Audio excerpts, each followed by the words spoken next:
ہمارے بہت سارے معاملے اور بہت ساری خرابیوں کی جڑ یہ ہے کہ ہم نے اس دنیا کو اوڑھنا بچھونا بنا لیا۔ ایسے اس دنیا میں ہم زندگی گزار رہے ہیں جس طرح ہم نے اس دنیا سے کبھی جانا ہی نہ ہو۔ اس لیے دنیا کی بے رغبتی کا مطلب یہ نہیں ہے کہ ترک دنیا کیا جائے۔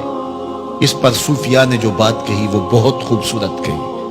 وہ کہتے ہیں کہ دنیا کے اندر ایسے رہو جس طرح کشتی پانی میں رہتی ہے، کہ کشتی پانی میں رہتی بھی ہے لیکن پانی کو اپنے اندر آنے بھی نہیں دیتی۔ تم دنیا میں رہو، دنیا تمہارے اندر نہ رہے۔ اگر تم دنیا میں رہو گے تو خیر ہے، اگر دنیا تمہارے اندر رہی تو پھر کچھ نہیں بچ پائے گا۔ کشتی پانی میں رہے تو خود بھی تیرتی ہے، اوروں کو بھی تراتی ہے، لیکن اگر پانی کشتی میں آ گیا تو کشتی کو لے ڈوبے گا۔ اس کی رحمت کے دروازے کھلے ہیں، آج ہم اس کی چوکھٹ پہ آ جائیں، کل تو آنا ہی آنا ہے۔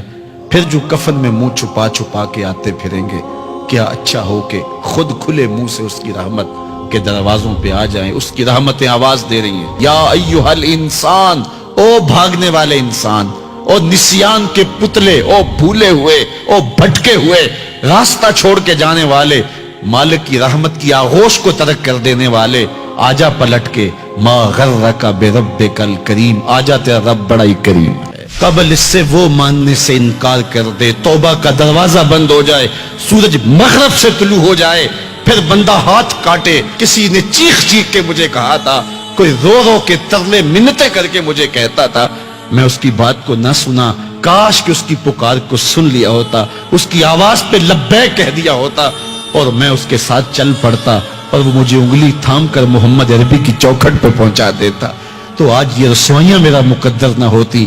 صاحبو آؤ، کتاب رحمت آواز دے رہی ہے، کتاب رحمت تمہاری انگلی تھام رہی ہے اور تمہیں حضور کی چوکھٹ تک پہنچا رہی ہے، اور آمنہ کا لال تجھے اپنے دامن میں لے کے رب سے مغفرت اور بخشش کا پروانہ لے کے دے رہا ہے۔ مجرم ہو تو منہ اشکوں سے دھوتے چلے آؤ، آؤ در تواب پہ روتے چلے آؤ، قرآن میں مذکور ہے بخشش کا طریقہ، سرکار کی دہلیز سے ہوتے چلے آؤ۔ اور تھوڑی سی زندگی باقی ہے، بہت زندگی کاٹ چکی، آوارگی میں کاٹ دی اور گناہوں میں کاٹ دی، منمانیوں میں کاٹ دی، خواہشات نفس میں کاٹ دی۔ آئیے ابھی سے اپنے اندر کو تبدیل کر لیجیے، اپنی آخرت کی تیاری کریں، کاروبار دنیا بھی کریں، لیکن اصل ہماری زندگی آخرت کی زندگی ہے۔ صحابہ کو خندق کھودتے دیکھا تو پیار آیا تو یہی کہا، اے اللہ زندگی تو آخرت کی زندگی ہے، میرے انصار کو بھی بخش دے، میرے مہاجروں کو بھی بخش دے۔ تو اللہ تعالی ہم سب کی مغفرت فرمائے۔